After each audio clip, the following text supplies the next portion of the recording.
ले जाकर समुद्र में फेंक दिया। जब समुद्र में फेंक दिया तो उस बालक को एक मछली ने निगल लिया मछली ने। जब मछली निगल लिया, संजोग ऐसा कि अगले दिन सुबह उस मछली को मत्स्यजीवी मछुआरों ने पकड़ लिया। जब पकड़ लिया तो उसको बेचा। तो उस मछली को शंबरासुर के यहाँ जो भोजन बनाते थे उन्होंने खरीदा उस मछली को, लाया। जब उसको काटा तो उसमें एक बालक मिल गया। तो बालक मिल गया तो क्या करना चाहिए? भागवत में आता तो सुपोदर साधने, जो कन्या, सूप मतलब दाल, ओदर मतलब चावल, दाल चावल बनाती, उस कन्या को इस बालक को दे दिया इस बालक को, और उसका लालन पालन करने लगे। लेकिन समय बीता, नाति दी भेड़ कालेन शोकाश्री रूढ़ यौवनः जनयामास नारीणां विक्षन्तीनां च विभ्रमम्। समय बीत गया, ये बालक यौवनारूढ़ हो गया। प्रद्युम्न जी यौवन में आ गया। एक दिन मृगया करने जंगल में गए तो नारद बाबा आ गए उस स्त्री के पास जो पालन कर रही थी। उसका नाम आया मायावती महामाया सर्वा माया विनाशनिम साचा संवरे भक्ते संयुगाय समाहयत। मायावती नाम से संबोधन आया उसका। नारद बाबा उसके पास आ गया, कहा कि तुम जानती हो कि तुम कौन हो? उसने कहा महाराज मैं तो भोजन बनाती हूँ शंबरासुर के इस दरबार में। कहा तुम भोजन बनाने वाली नहीं हो, तुम रति महारानी हो। सारे भेद को नारद बाबा ने खोला उससे, कहा तुम रति महारानी हो, रति की अवतार हो तुम। और ये जो जिसका तुम लालन पालन कर रही हो, ये तुम्हारा पुत्र नहीं है, ये तुम्हारा पति है, कामदेव के अवतार है। और ये कामदेव के अवतार है लेकिन पुत्र है वासुदेव श्री कृष्ण के, वासुदेव श्री कृष्ण के पुत्र है। सारे भेद को जब खोल दिया नारद बाबा ने, तो जब वापस आए प्रद्युम्न जी, तो आज माया का भाव बदला। जब भाव बदला है, उस भाव को देखकर प्रद्युम्न जी ने सोचा कि क्यों भाव बदला। कहा कि तमाहं भगवान कृष्ण मातस्ते मतिरन्यथा मातृभावं मतिक्रम्यं वर्तसे कामनी यथा। कहा कि बताओ, आज तक तो आपका भाव माता का था ना, आप माता के समान मेरे साथ व्यवहार करती थी, लेकिन आज ऐसा लग रहा है कि आप मुझसे स्त्रियों व्यवहार क्यों कर रही हैं? क्या बात है?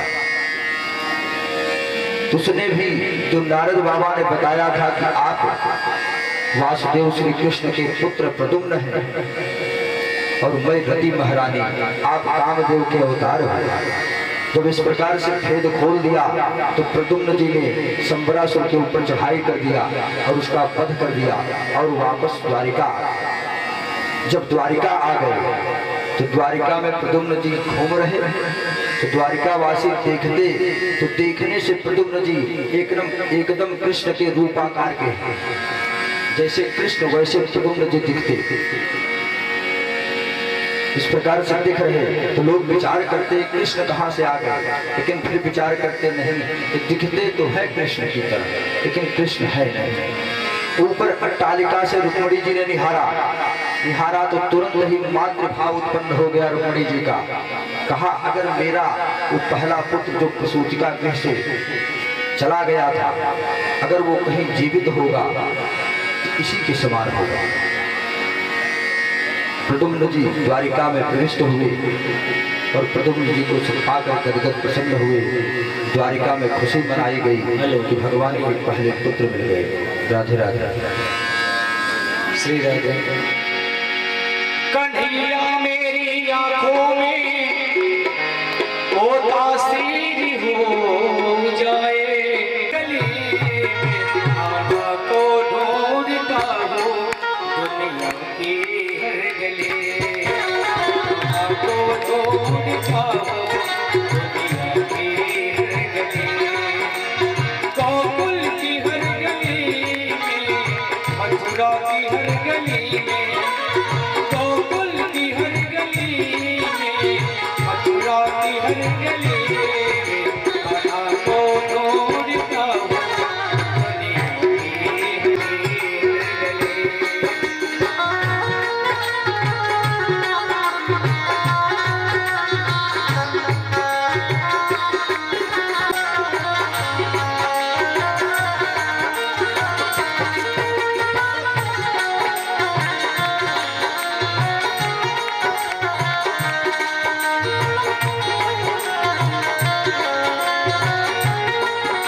चुराता होगा या फिर कदम के तीर।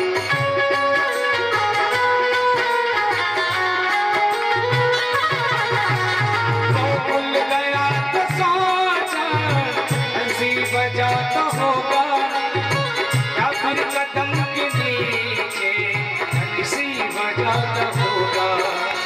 गुजरी की हर गली में, ग्वालन की हर गली में, गुजरी की हर गली में, ग्वालन की हर गली में, आना को ढूंढता हो दुनिया की गली में।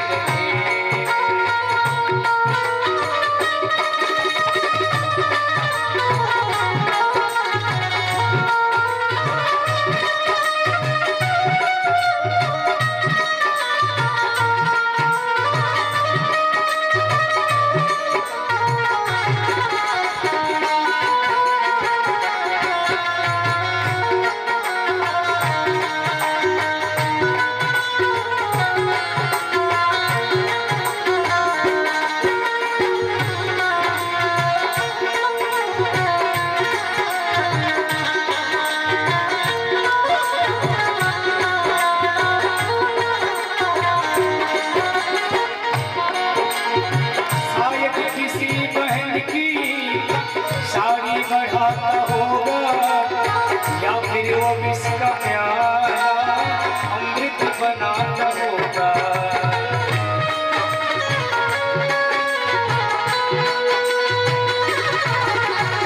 शायद किसी बहन की साड़ी बढ़ाता होगा या फिर वो इसका प्यारा अमृत बनाता होगा।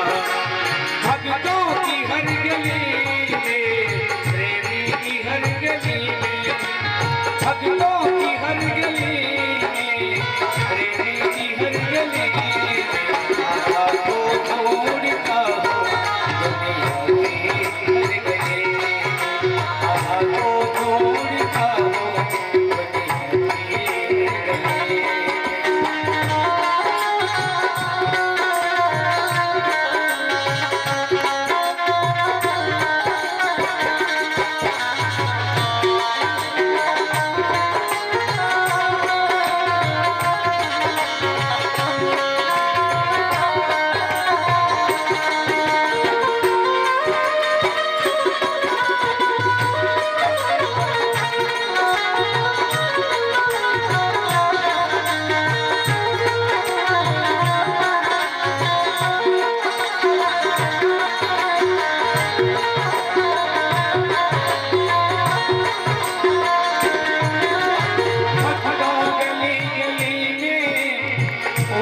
गली गली में मुझको मिला कन्हैया दिल वालों की गली में।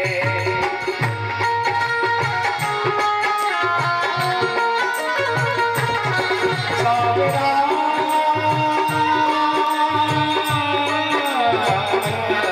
मोहना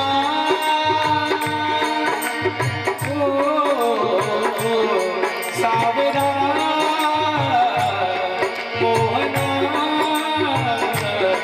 अच्छे हाथ में नहीं गिरा करना सावरा है, नहीं गिरा कर जाना सावरा, नहीं गिरा कर जाना मोहना है, नहीं गिरा कर जाना मोहना। काली काली आँखें सोनी सोनी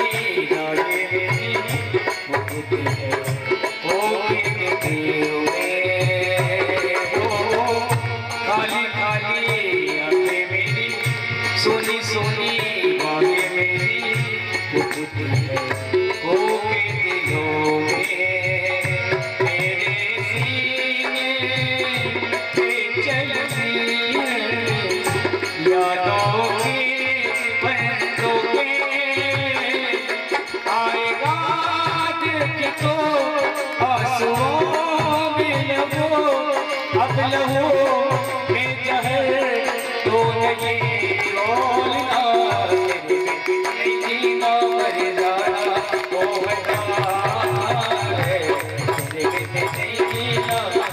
श्यामा सागर वृंदावन बिहारी लाल की जय जय श्री राम। भोजगढ़ नामक नगर का निर्माण किया और वहीं पर रहने लगा।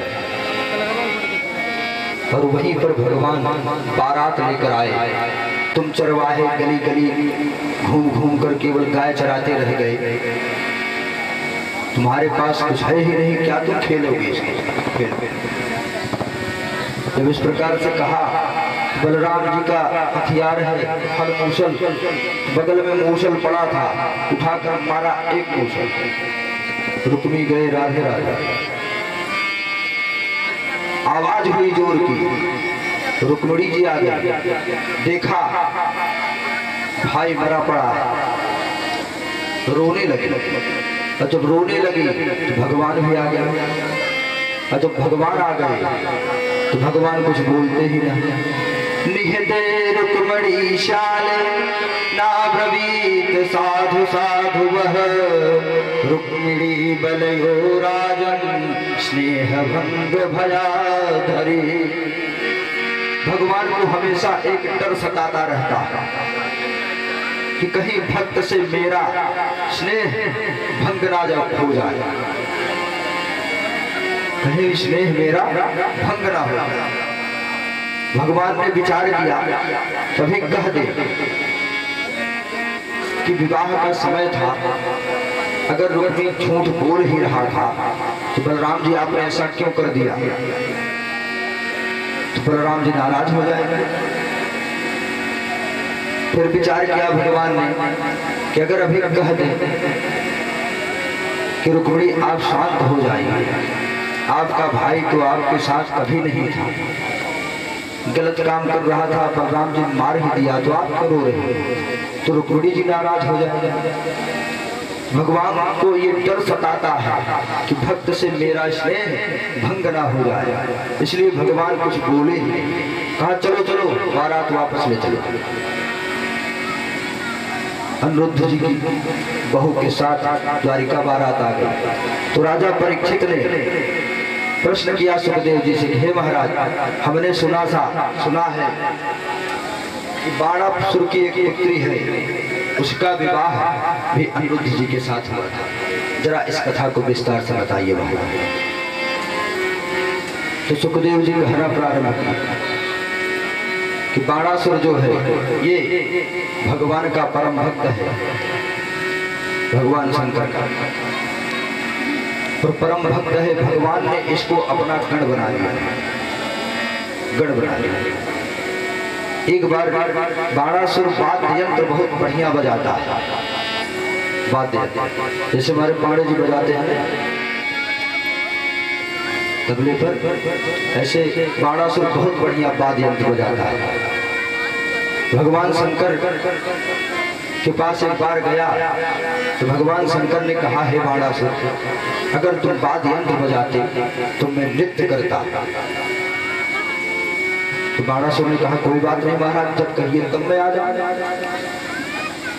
हो गई तिथि मिति सब क्लियर हो गई। बाणासुर अपने वाद्य यंत्रों को लेकर और उसके साथ में उसकी पुत्री उषा आ गए कैलाश पर्वत। भगवान शंकर नाचने के बड़े शौकीन थे। भगवान श्री कृष्ण भी कम नहीं है।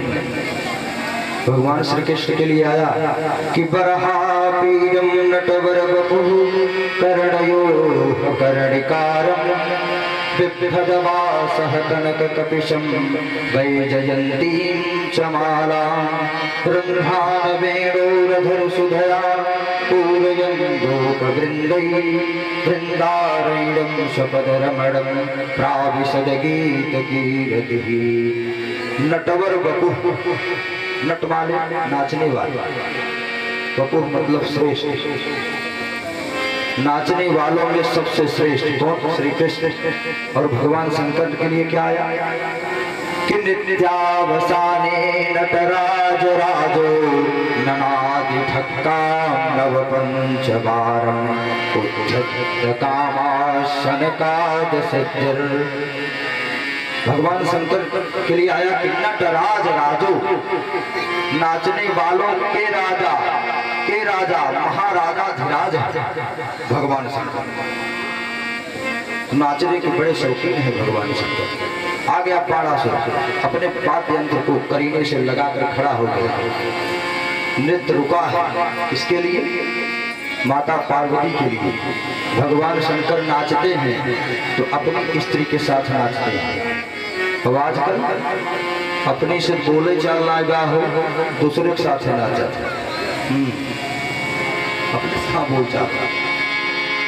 हाँ, बारात इत्यादि जाए देखे खुद रस में लेकर लोग नाचते हैं, लेकिन भगवान शंकर अपनी स्त्री के साथ नाचते हैं। स्त्री पुरुष संबंधों में बड़ा भेद हो गया है। एक दूसरे के ऊपर किसी को विश्वास ही नहीं रह गया है संसार में। ये स्त्री पुरुष जो होते हैं, अगर एक दूसरे के ऊपर विश्वास नहीं रह गया फिर आपका संबंध ही कहाँ रह गया?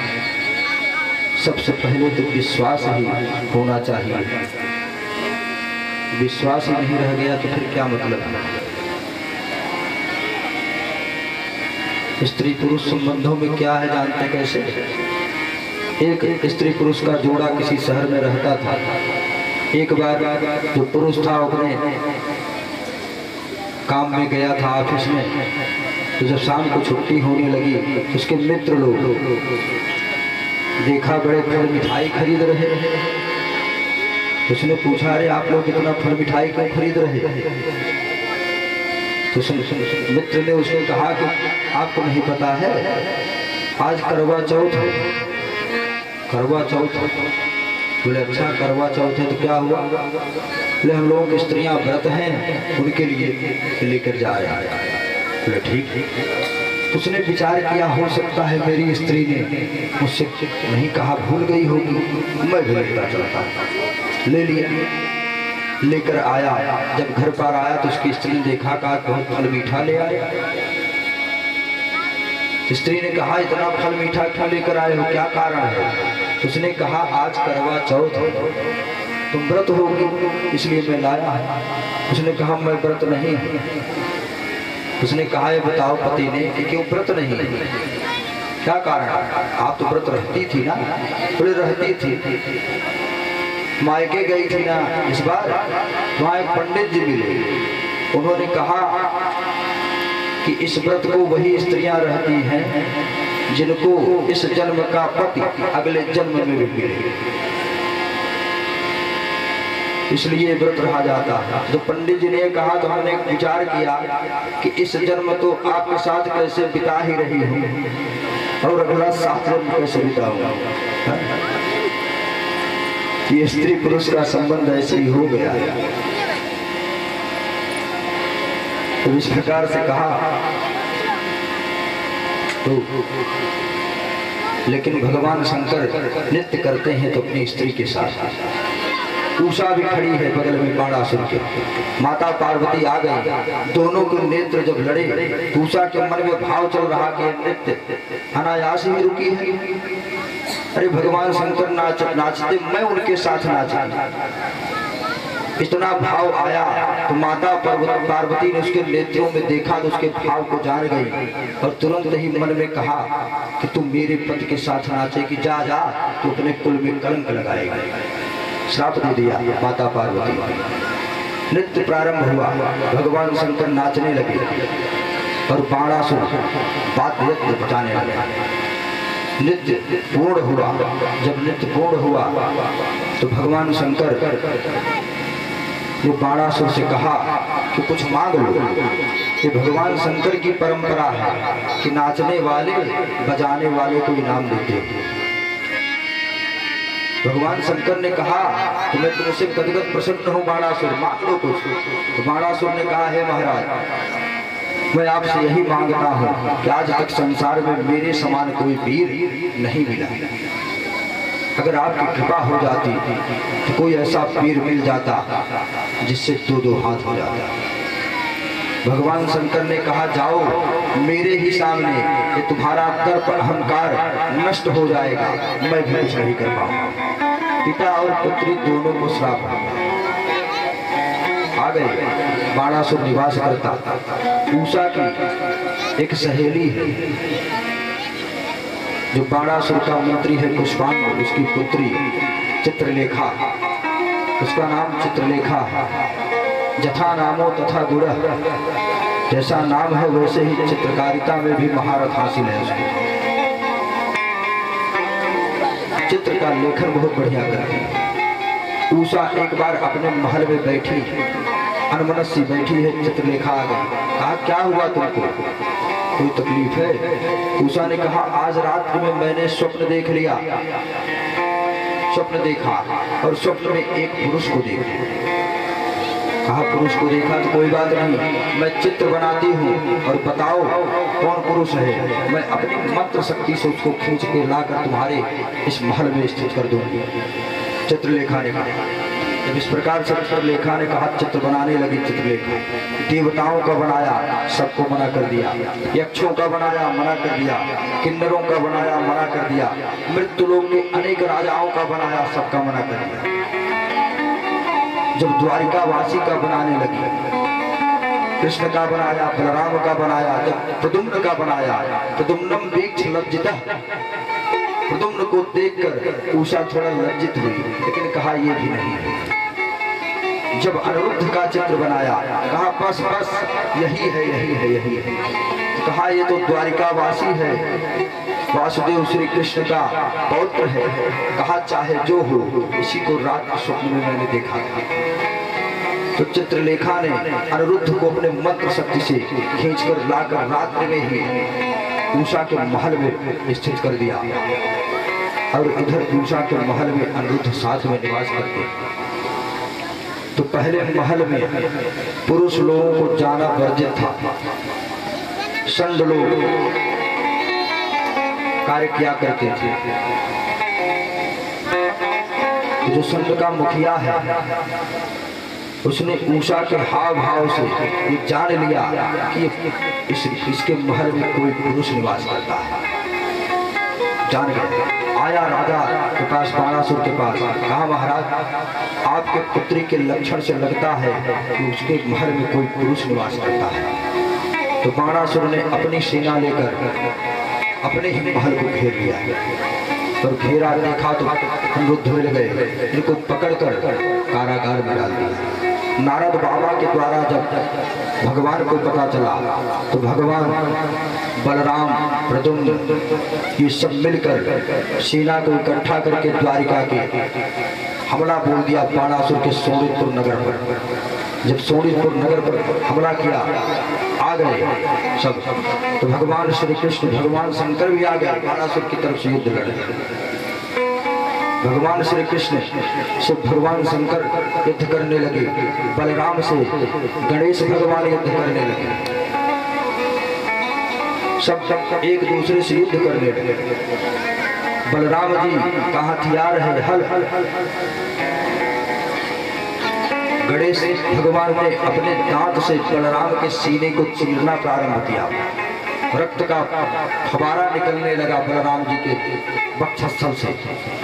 तो बलराम जी का जो हथियार है हल, उन्होंने एक हल से प्रहार किया गणेश भगवान के दांत पर। उनका दांत टूट गया। भगवान एक दंत हो गए गणेश भगवान। एक दंत की अनेक कथाएं हैं। एक कथा ये भी कि बलराम जी ने एक दंत किया था। तो भगवान शंकर से भिड़े हुए भगवान श्री कृष्ण एक दूसरे से के ऊपर बाण का प्रहार कर रहे। भगवान श्री कृष्ण को मौका मिला, एक शस्त्र का प्रहार किया भगवान शंकर के ऊपर, जम्भास्त्र छोड़ दिया। जब जम्भास्त्र छोड़ा तो इस जम्भास्त्र के प्रभाव से भगवान शंकर को जम्मुआई आने लगे। जब जम्मुआई आती है तो सारे अंग शिथिल हो जाते हैं। भगवान शंकर को एक बार नहीं बार बार जम्मुआई आने लगे। युद्ध बंद हो गया। भगवान श्री कृष्ण को मौका मिल गया, अपने रथ को मोड़ा और लाकर बाणासुर से भिड़ गए।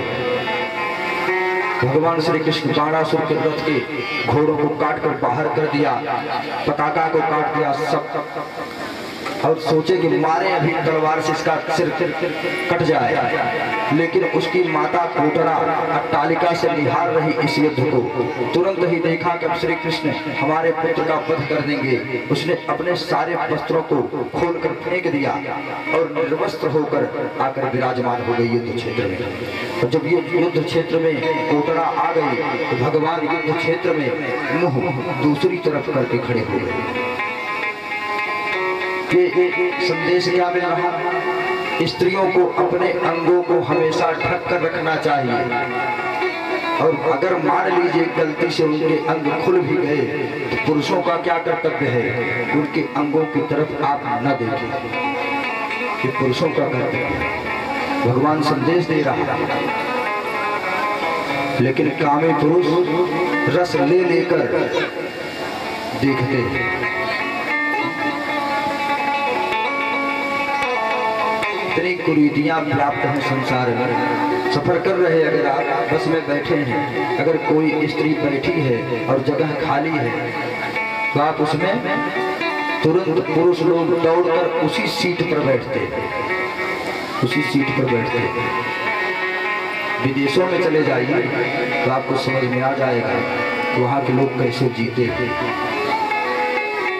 हम और आप अपने संस्कृति का बखान करते हैं, बहुत बखान करते हैं, लेकिन जीवन कैसे जीते हैं? सम्मान नहीं करते किसी का, किसी का सम्मान नहीं करते।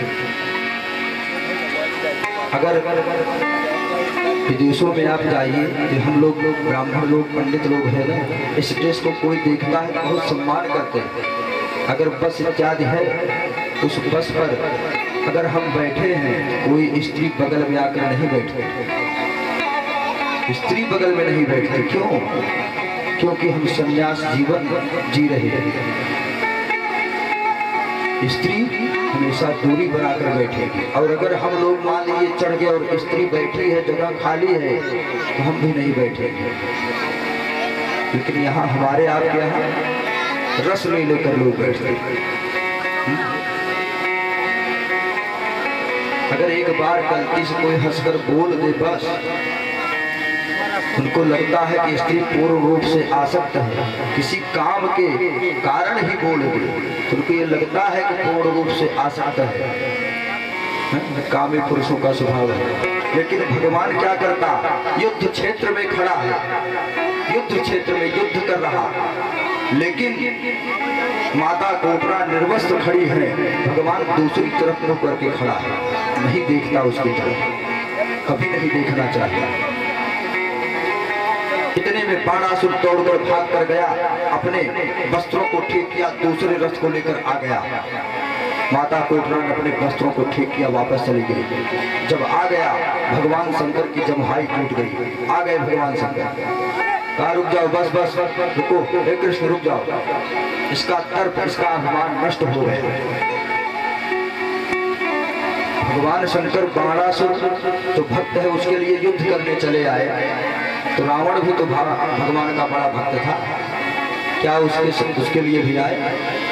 तुलसी बाबा लिखे न, अरे उमा उमा रहूं तेहि संगा, देवत देखत राम चरित रण रंगा, हमहु रहु उमा तेहि संगा, देखत राम चरित रण रंगा। भगवान शंकर ने कहा कि हे उमा, मैं रावण के साथ में ही था। क्या कर रहे थे? कहा राम का रणरंग देखें। तो जब रावण के बगल में रहेंगे तभी तो राम का रणरंग देखेंगे। भगवान शंकर अपने भक्तों को निराधार नहीं छोड़ते। रावण के साथ भी भगवान थे और बाणासुर के साथ भी थे। भगवान ने कहा बंद कर दो युद्ध, इसका अहंकार दर्प नष्ट हो गया। भगवान के शंकर के अनुमोदन पर बाणासुर ने अपनी पुत्री उषा का विवाह अनिरुद्ध जी से कर दिया और भगवान एक नई वधू लेकर द्वारिका में आए। इस प्रकार से भगवान द्वारिका में निवास कर रहे हैं। हरि अनंत हरि कथा अनंता, कहाँ सुने गौविधि सब संता। भगवान की कथाओं का कोई आदि नहीं, कोई अंत नहीं। और संत लोग अपने सीमित बुद्धि से, सीमित ज्ञान से अनेक कथाओं को भगवान के कहते हैं। चलिए एक छोटी सी कथा है, उसको भी कह देते हैं, राजा मृग की। राजा मृग जो थे ये गिरगिट के रूप में आए। एक बार द्वारिकावासी बालक प्रभास क्षेत्र में गेंद खेल रहे थे। उनकी गेंद खेलते खेलते कुएं में गिर गई। जब उस कुएं में गई तो उन्होंने झांका, कुएं में ये हो गया और वो दिव्य रूप में प्रकट हो गया। जब दिव्य रूप में प्रकट हो गया, भगवान ने कहा कि आप कौन हो? उसने कहा महाराज मैं राजा मृग हूँ। बोले तुम ये गिरगिट क्यों बन गए, क्या कारण है? कहा महाराज मेरा नियम था तो मैं रोज ब्राह्मणों को गाय दान करता था, और ऐसी वैसी गाय नहीं दान करता था महाराज। मैं जो गाय दान करता था, गाय के खुरों में स्वर्ण लगे रहते थे। स्वर्ण से उनके सारे शरीर को सुसज्जित करके, बढ़िया वस्त्र इत्यादि पहनाकर, आभूषणों से सुसज्जित करके मैं उनको ब्राह्मणों को दान करता था। एक दिन मैंने एक गाय दान किया महाराज। संजोगवश मेरे गौशाले में बहुत सारी गाय बंधी रहती थी और सबकी व्यवस्था वही रहती थी। जिस ब्राह्मण को मैंने गाय दान किया उसके यहाँ गाय गई, संजोगवश उसके यहाँ से छूट गई और फिर आकर मेरे गायों में मिल गई। और अगले दिन जब गाय दान करने लगा मैं महाराज, तो वही गाय दूसरे ब्राह्मण को दे दी। और उधर वो ब्राह्मण जिसके यहाँ गाय दिया था वो खोजता खोजता आ गया महाराज।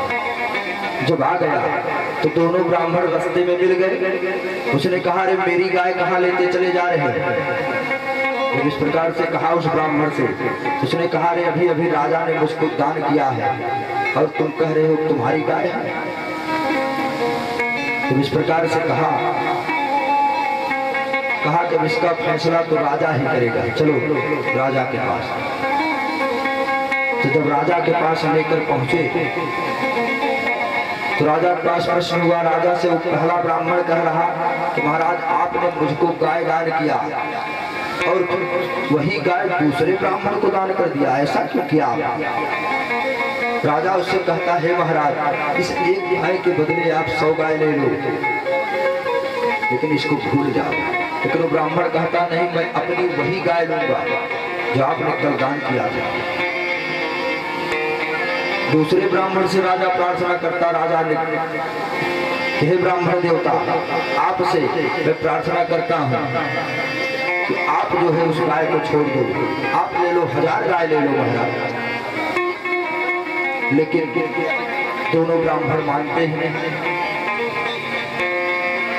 कोई भी चाहे जो हो, जो ब्राह्मण के धन का हरण करता है तो फिर उसको जंतु ही बनना पड़ता है, भागवत कहता है। इसलिए ब्राह्मण के धन का हरण कभी नहीं करना चाहिए। जो ब्राह्मण के धन का हरण करता है फिर कीड़ा ही बनेगा। भागवत कहते स्वदत्तां परदत्तं वा ब्रह्मविद्यं हरेश्चयः खष्टिवर्ष सहस्राणि विष्टायां जायते कृमिः। जो ब्राह्मण के धन का हरण करता है या उसके वृत्ति का हरण करता है, धन और वृत्ति दोनों अगर ब्राह्मण तो कर रहा है, उसके ऊपर आप उंगली उठा रहे हो, तब भी आपको क्या बनना पड़ेगा जानते हैं? विष्टायाम जायते कृमि, विष्टा के कीड़े बनेंगे आप। जो ब्राह्मण के धन और वृत्ति का हरण करता है, इसलिए किसी को कभी भी किसी ब्राह्मण के धन और वृत्ति का हरण नहीं करना चाहिए। तो ब्राह्मण चाहे जैसा हो, भगवान उद्धव गीता आई भगवान भागवत में भगवान उद्धव जी ने पूछा कि महाराज ये बताइए कौन सा ब्राह्मण पूजनीय है और कौन सा ब्राह्मण पूजनीय नहीं। भगवान ने कहा है महाराज चाहे जिस ढंग का ब्राह्मण हो उसकी पूजा होनी चाहिए। ब्राह्मण की दो क्वालिटी है। कहा एक क्वालिटी कैसी है जानते हो, ब्राह्मण जन्म से ब्राह्मण होता है। जो जन्म से ब्राह्मण है और कर्म से ब्राह्मण नहीं है उसकी भी पूजा होती है। कैसे, अग्नि का उदाहरण दिया भगवान ने। कहा जैसे शमशान भूमि की अग्नि होती है वहां पर उस अग्नि की पूजा होती है, लेकिन उसका क्षेत्राधिकार है कि शमशान भूमि में ही उसकी पूजा होती है। पूजने के योग भी अग्नि है। तो ब्राह्मण अगर जन्म से ब्राह्मण है तब भी पूजने के योग्य ही है। और अगर ब्राह्मण जन्म और कर्म दोनों से ब्राह्मण है तब कहा वो हवन कुंड की यज्ञ के समान है। हवन कुंड के अग्नि के समान है वहां, क्योंकि हवन कुंड की अग्नि हमेशा हर जगह शुद्ध होती है। चाहे जहां उसको ले जाइए उसकी शुद्धता विराजमान रहेगी। तो भगवान का वाक्य उद्धव जी से कहा। इसलिए ब्राह्मण के धन का हरण कभी नहीं करना चाहिए। आजकल तो लोग बहुत हरण करते हैं। ब्राह्मण, कोई भी ब्राह्मण को पढ़ाई नहीं करवाता अपने पुत्र को। पुत्र पुत्रियों को ब्राह्मण में कोई लगाता है क्या? नहीं लगाता। क्यों? अरे ब्राह्मण तुम्हें धन खर्च करे, पुत्र को पंडित बनाए, फिर पंडित जी विवाह कराने जाए, तो टेंट में 10,000, 20,000, 50,000, लाख उड़ने दो, साउंड में उड़ने दो, ऑर्केस्ट्रा लग गया उड़ने दो, लेकिन बिना ब्राह्मण के आपके पुत्र और पुत्रियों का विवाह नहीं हो सकता है। लेकिन उस ब्राह्मण को जब दक्षिणा देने की बारी आती है तब कहते हैं महाराज सारी इज्जत आपके ही हाथ में है। वही 1,000, 2,000 देने में ही सारी इज्जत चली जाती है। हरण कर रहे ना, रात भर ब्राह्मण से आपने पूजा करवाई, विवाह करवाया ब्राह्मण ने, लेकिन जब उसको दक्षिणा देने की बारी आई तो आपके पास कुछ नहीं रह जाता। क्या बनेंगे? क्या बनेंगे आप? विष्टायाम जायते कृमि। ये ब्राह्मण के धन जो हरण करते हैं, मृत्यु का हरण करते हैं, उनके लिए भागवत कहता है। अरे असंतुष्ट दुजहनस्त संतुष्ट च महीपति सलज्जा गणिका नष्ट निर्लज्जा कुलांधना। ब्राह्मण के लिए भी आया है। अगर ब्राह्मण असंतुष्ट प्रकृति का है तो सारी पूजा पाठ करवानी व्यर्थ। ब्राह्मण को हमेशा संतुष्ट रहना चाहिए। 1 रुपये मिल गया तब भी, 1 करोड़ मिल गया तब संतुष्ट रहना चाहिए। आसरा किसका लेना चाहिए? उस परमपिता परमेश्वर का, जिसके सहारे पर आप हो। जिस दिन वो भरना प्रारंभ कर देगा ना, किसी के देने लेने से कोई आवश्यकता नहीं, अपने आप सब कुछ भर जाएगा। इसलिए ब्राह्मण को हमेशा संतुष्ट रहना चाहिए, असंतुष्ट भी नहीं होना चाहिए। और संतुष्ट ही पति। राजा लोग अगर ये संतुष्ट हो जाए तो ये जान लीजिए कि वो राजा गद्दी पर बैठने का अधिकारी नहीं। सलज्जा गणिका नष्ट।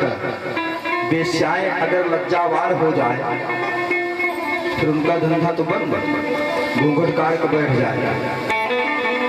और निर्लज्जा कुलांगना, जिस घर की बहू बेटियां निर्लज्ज हो जाए वो घर अपने आप ही नष्ट हो जाता है। कुछ करने की आवश्यकता नहीं पड़ेगी। जिस घर की बहू बेटियां निर्लज्ज हो जाती हैं उनका घर अपने आप ही नष्ट हो जाता है। इसलिए ब्राह्मण के धन का हरण कभी नहीं करना चाहिए। राजा ने कहा कि हे महाराज, आप ब्राह्मण लोग हो, हमको क्षमा कर दीजिए, लेकिन दोनों ब्राह्मण मारे नहीं। कहा आपका स्वभाव तो गिरगिट के समान है, जाओ आप गिरगिट हो जाओ। जब इस प्रकार से कहा गिरगिट हो जाओ, तो वही राजा नृग गिरगिट बन के आ गया। भगवान ने कहा ये बताओ राजा, आपका आधा शरीर स्वर्णमयी क्यों हो गए और आधा स्वर्णमयी नहीं हुआ, इसका क्या कारण है? कहा महाराज भागवत में तो नहीं आया, लेकिन ब्रह्म वैवर्तक पुराण में आया कि राजा जो है क्यों एक गिरगिट आधा स्वर्णमयी हुआ और आधा स्वर्णमयी नहीं हुआ। एक ब्राह्मण परिवार रहता था, उस ब्राह्मण परिवार में भोजन इत्यादि बड़ी मुश्किल से मिलते थे। 4 लोग थे, पति पत्नी बहू और पुत्र, वैसे ही 4 लोग थे। एक दिन भोजन बना और भोजन करने के लिए चारों बैठे, चारों के पास भोजन आ गया। इतने में एक ब्राह्मण आ गया भोजन करने के लिए। भोजन दान महादान, और सारे दानों में पात्रता देखनी पड़ती है, विचार करना पड़ता है कि ये पात्र हैं कि नहीं पात्र हैं दान लेने के।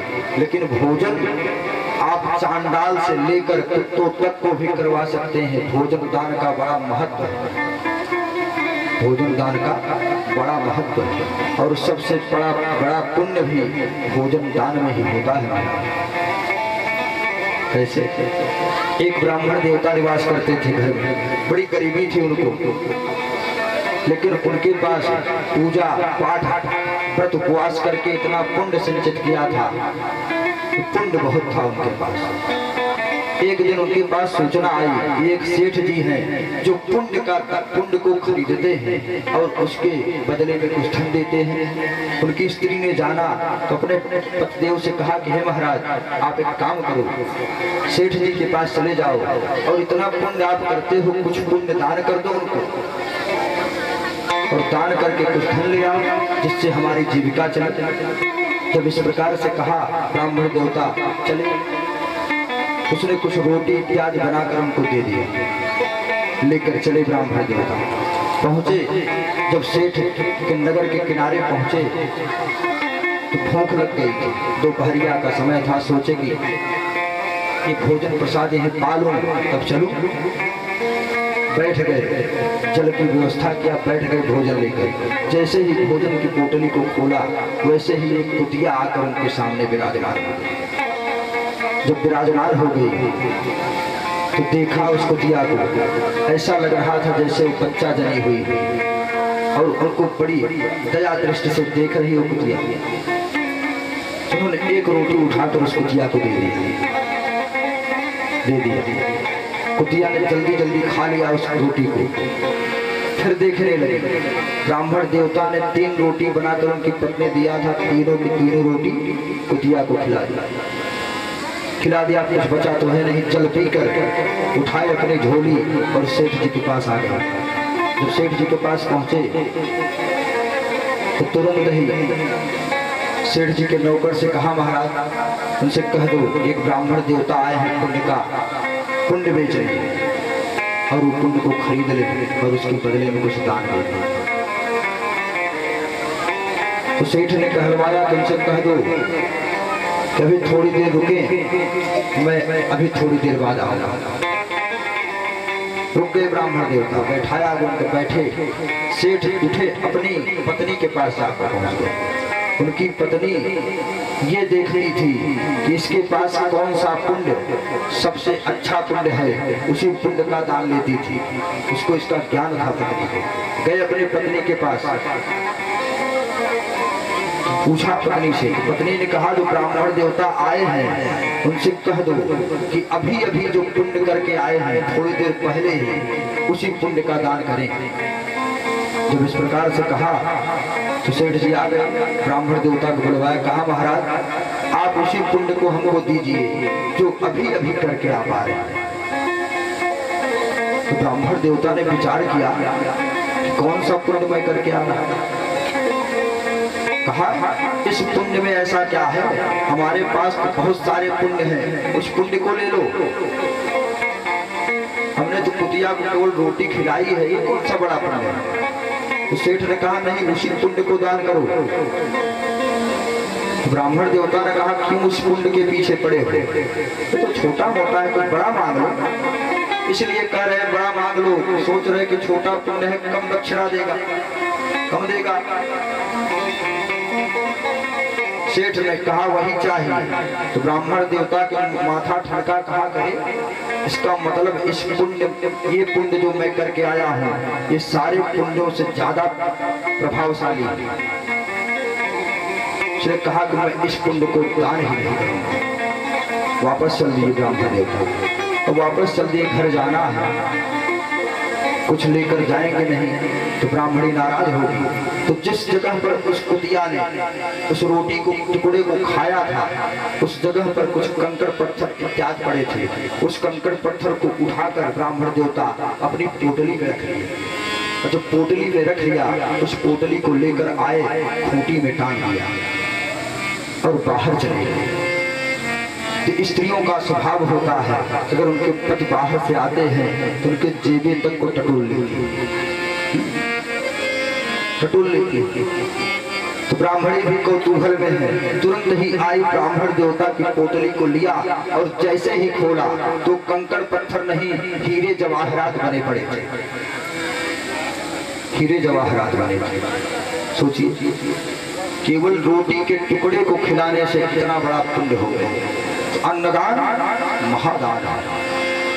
ब्राह्मण लोग चार जो थे परिवार के, चारों बैठकर भोजन करने, जैसे ही भोग लगाया वैसे ही याचक आ गया द्वार पर।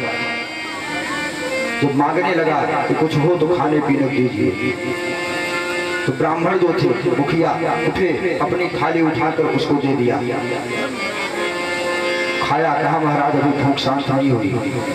पत्नी ने भी दे दिया, ऐसे ऐसे बेटे ने दे दिया, बहू ने दे दिया। आज ब्राह्मण के परिवार में किसी ने भोजन नहीं किया, लेकिन यज्ञ किया, भोजन दान कर दिया ना, ये भी यज्ञ ही है। यज्ञ किया तो राजा ने जो गिरगिट बने थे उन्होंने कहा कि महाराज ये ब्राह्मण लोग तो अपने बर्तन को हटाकर साफ सुथ करके रख दिए, लेकिन जिस जगह पर भोजन को रखा था, जब मैं उस जगह पर गया लौटा तो मेरा आधा शरीर स्वर्ण का हो गया। और फिर उसके बाद बहुत जगह, बहुत यज्ञों में गया, अनुष्ठानों में गया, और इस शरीर को, आधे शरीर को स्वर्णमयी बनाने के लिए, लेकिन कभी स्वर्णमयी नहीं बना। आज आपका स्पर्श हो गया तो स्वर्णमयी हो गया। भगवान का स्पर्श हुआ तो स्वर्णमयी हुआ। तो ब्राह्मण के धन का हरण करने से राजा निक को गिरगिट बनता था। राधे राधे। श्री राधे।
मिल पाओ मैं चिंता मिट जाए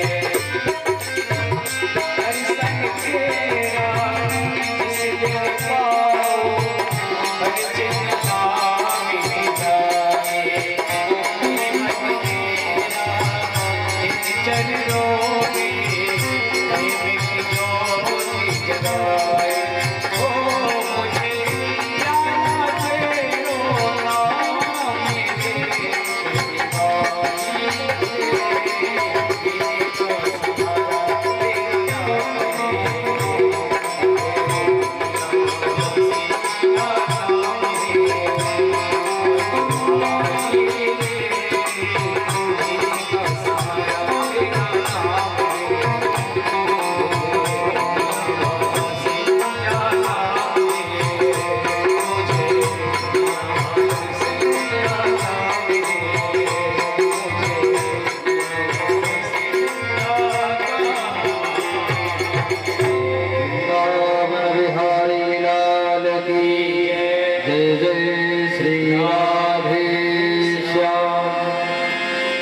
मेरे और हस्तिनापुर के लिए प्रयाण कर दिया।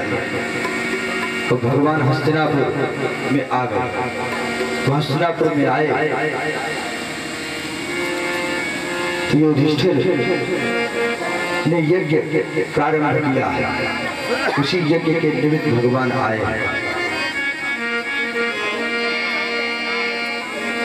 भगवान युधिष्ठिर के यहाँ पहुंचे और वहां पर युधिष्ठिर यज्ञ कर रहे। उस यज्ञ में सम्राट के रूप में बनना है युधिष्ठिर को। तो सारे राजा महाराजा तो युधिष्ठिर के संग में हैं, लेकिन जरासंध नहीं। भगवान ने भीम को लिया और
हुए द्वारिका। जब द्वारिका पहुंचे तो द्वारपालों से कहा, तो द्वारपाल गए स्वर्ग होता, उनका पाद प्रक्षालन करेंगे। उधर रुक्मिणी दौड़ कर गई परात लेने, लेकिन जब तक वापस आती इससे पहले ही भगवान ने सुदामा के पैरों को देखकर उनके आंख से अश्रु की धारा बहने लगी और उसी अश्रु से भगवान ने सुदामा के पैरों को धोया। जो सुदामा के पैर में दर्द हो रहे थे, कांटे चुभे थे, एक एक कांटों को भगवान ने निकाला और बढ़िया से धोकर उनको सुसज्जित करके बैठाया। भगवान ने उनका बहुत स्वागत किया, बढ़िया स्नान करा के वस्त्र जाज पहनाया, पलंग पर लिटाया, ये सब क्रियाएं किया। तो भगवान ने कहा, ये बताओ मित्र, यद्यप तुम्हारा मन तो नहीं था गृहस्थी में रमने का, लेकिन क्या तुमने विवाह किया? सुदामा जी ने कहा,